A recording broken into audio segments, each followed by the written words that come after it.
This is the story of Born in the USA, the most iconic and misunderstood Bruce Springsteen album. Released in 1984, it propelled Springsteen to superstardom. Ronald Reagan endorsed it during his re-election campaign. Bob Dole, Pat Buchanan, and Trump supporters loved it too. But far from endorsing neocon policies, those songs were a blunt critique of the world those policies created. So blunt that, as we will see, there are only two possible explanations about the misunderstanding. Hello, top hatters and newcomers. This is Simon Mas, your friend with a master in music and a story. The story of this music, of how it was born, of what it really means, and of why there is people that to this day don't get it. A real sample was going to be here, but Bruce Springsteen blocked it, and so you got this. The music of Born in the USA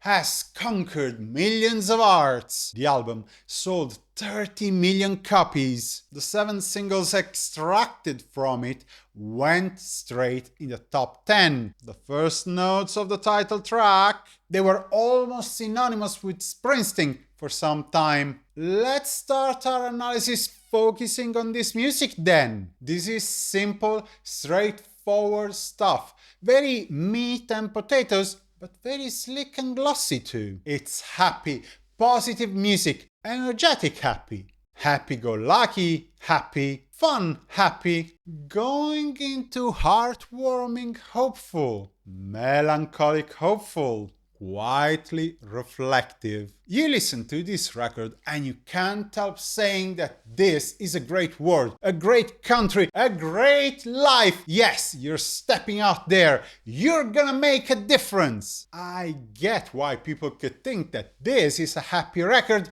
And with that cover, the in-your-face US flag reference, this must be a celebratory album. USA!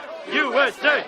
USA! And yet, even if you just confine your analysis to the music alone, to those simple arrangements, for example, sometimes they are so samey, so variationless within each section, that they almost seem the product of a factory assembly line. There is obviously something underneath the surface. This sameness is not a mistake. To me, it's like the burning coals that sit beneath the cold ashes of a fire. And if we look at the lyrics, we get the spark that ignites everything. A real sample was going to be here, but Bruce Springsteen blocked it, and so you got this. There are 12 tracks in Born in the USA, the album. Of these, Bobby Jean is the only one that doesn't show or hint at serious problems. Sure, the song still is about loss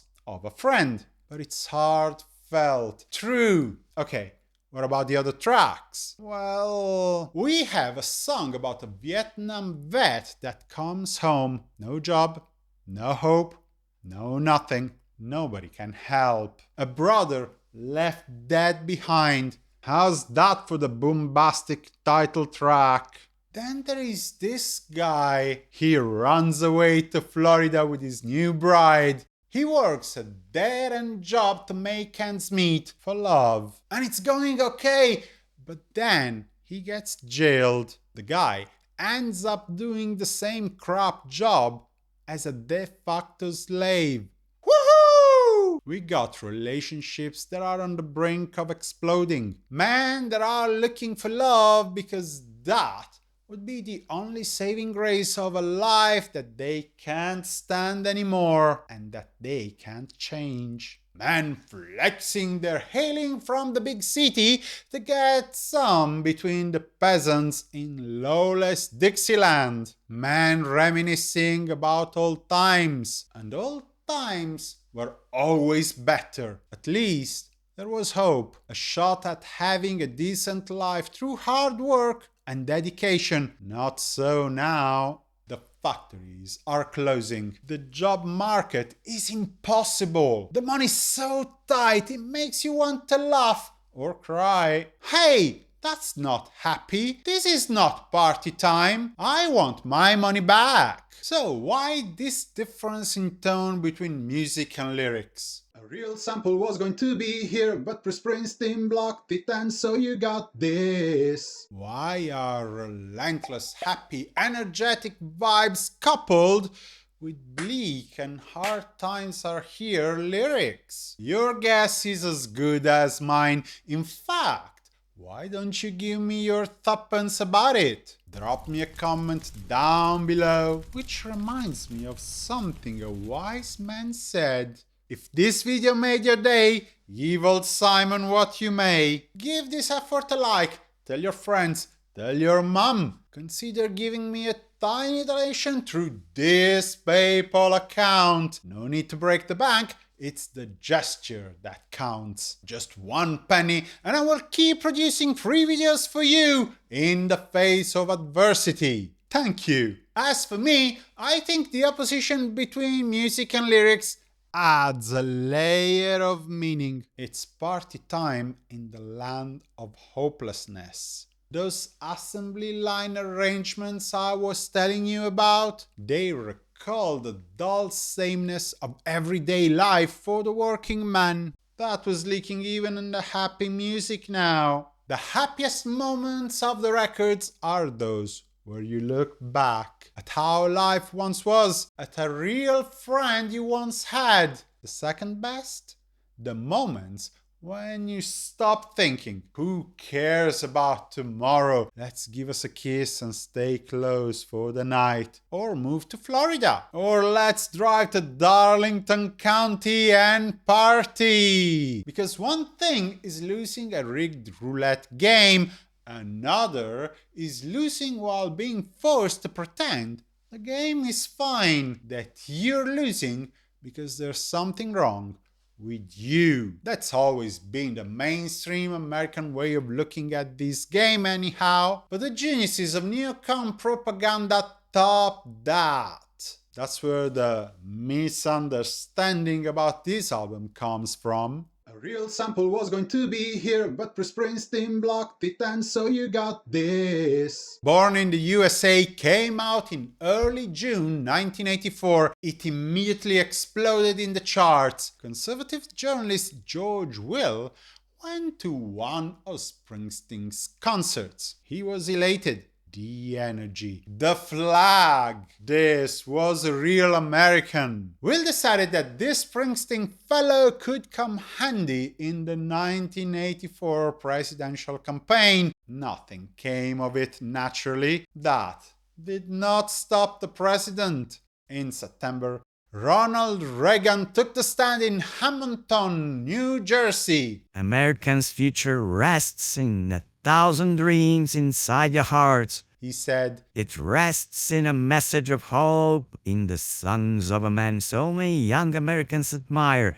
New Jersey's own Bruce Springsteen. Hooray! So much for understanding what Bruce was saying. From that moment on, Born in the USA, the song and the album became an anthem for capitalism, neocon freedom, right-wing values. There are only two explanations for this misunderstanding. A real sample was going to be here, but Springsteen blocked it, and so you got this. The first explanation coming to mind is that Americans, or some Americans anyhow, can speak their own language. What? English, mother?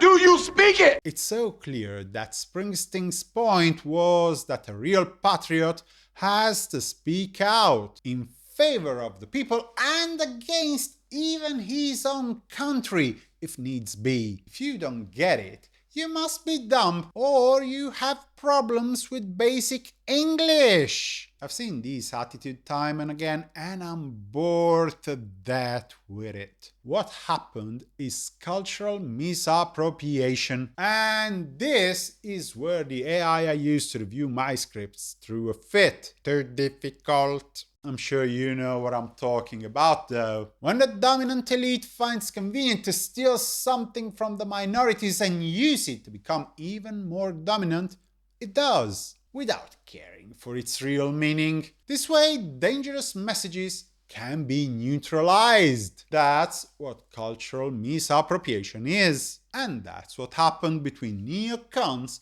and Born in the USA. They decided to ignore what Springsteen was saying and turn him and his words into a symbol of their propaganda, of what a true American should be, do and say. White, hardworking, living the American dream, happy, successful. Never mind, Springsteen had himself fallen into depression once he had achieved economic success. That's what they did, and that's why they did it. And lo and behold, 40 years later, there are still people using Born in the USA to mean the opposite of what the song means. This is my country too. I was born here. I deserve better. And no, I'm not talking about MAGA supporters here. I don't blame the victims. A real sample was going to be here, but Springsteen blocked it, and so you got this. And so another video came to pass. I want to thank the two of you who are still following this far. If you want to listen to my telling of another Springsteen story, I have also covered Nebraska, the Springsteen album non-Springsteen fans like the most. This, my dear top hatters, was your Simon Mas. Stick around for more music-related stories. In the meantime, stay cool and keep your top hat on. Bye!